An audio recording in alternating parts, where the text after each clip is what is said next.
I am doing Tag Along With Us for the channels Annie Creates and Martha Hamilton Granny's House channels. Those are the co-channels who are doing this open collab. I did just learn about this the other day and I thought it would be fun. This is a tag that I found when I was looking for my hole punch, but I couldn't find it. It's from Pleasant Valley. I'm pretty sure that this was like a jar of jelly from Amish country, but I just thought that was absolutely beautiful and I just wanted to share that with you before I make my tags. Now I printed this from My Porch Prints. They are supposed to be file folders, but I did not know you could not scale them down, but since I already printed them, I wanted to use them because I hate to waste cardstock. I did print this from there as well. It's from Etsy. I mostly make miniatures, as you might be able to tell by my backdrop. Those are things that I have found and bought though, except for the book. Now I'm just going to draw out the shape of a basic tag. Like I said, I could not find my hole punch. You could use just a needle and a thread. You could do other things. You could attach jewelry. I do have some jewelry making tools. I am into all sorts of crafts and all sorts of miniature crafts mostly. It just seems to be what I'm most interested in. But whenever I hear about a creative challenge, I want to do it. I've been doing those crafty clusters with another channel, which is also an open collab. And I've never made those before either. I probably have made tags though.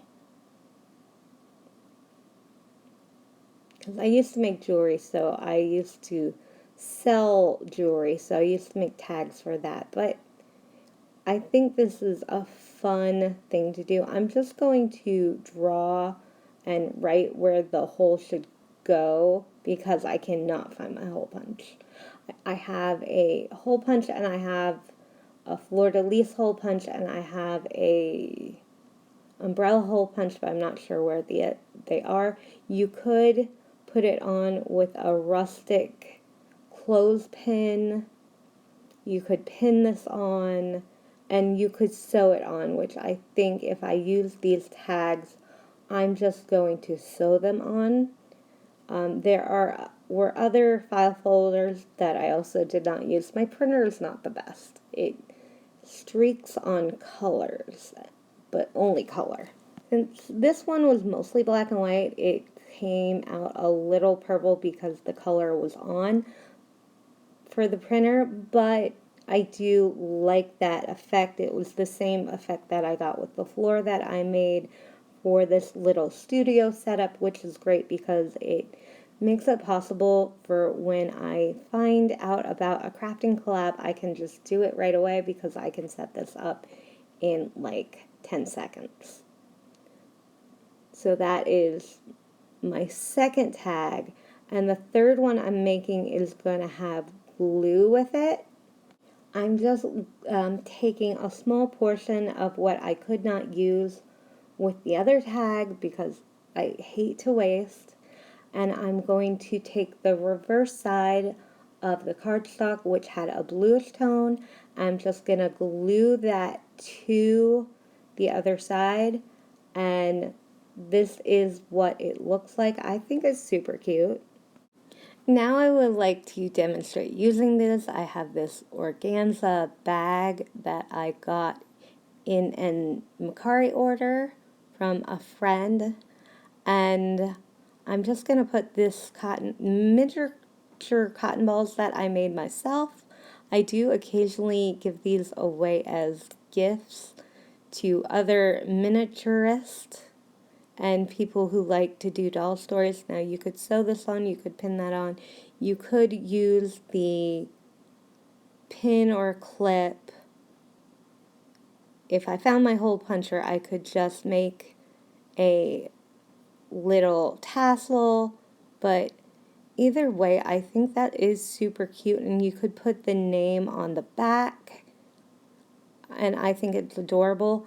I do want to talk about my backdrop for just a minute. I will link in the description how I made it. It's actually super big, but I am in a dark room, and it is literally 7 a.m. because there are workers on my roof as we speak, and my dog is barking. And normally I would not be able to shoot in this color and this lighting, but because of this backdrop and how reflective it is, it works perfect. So I've linked that video, and it will help if you watch it.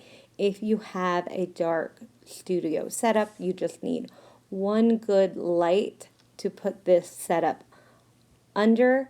Plus, it does make for a cleaner effect. If you're a messy person like I am, it's really helpful. Now, I did realize that the tags, I wanted to show the tags that I made for Tag Along With Us one more time, and they weren't going to show up on the floor that I made them on. I made them on that floor because it's the best for lighting. For photos, this is really good with the contrasting color. But I just realized these tags would show up better here because I made these 3 tags today. And those were just from one section of the My Porch print thing. So if you have things that you think are going to be wasted, I like to recycle everything. This is a sweater that I'm working on. And, you know, if I decide to sell them in a shop, I would like to make tags like this to sell them. These you can tape, pin, or sew onto your item that you're gifting or selling. And then there's this tag, which I think is gorgeous. That is probably made with a Cricut. I am not sure. It could just be die cutters. But very professional looking, and that was probably on a jar of jam. So thank you so much for watching. I had a really fun time making these tags, especially since I couldn't do anything else. I had 2 hours of sleep, and I'm like, oh, I want to do something. And I remembered this open collab that you guys are doing. I thought, I'm going to try that. So thank you so much for watching, and have a great day. Bye!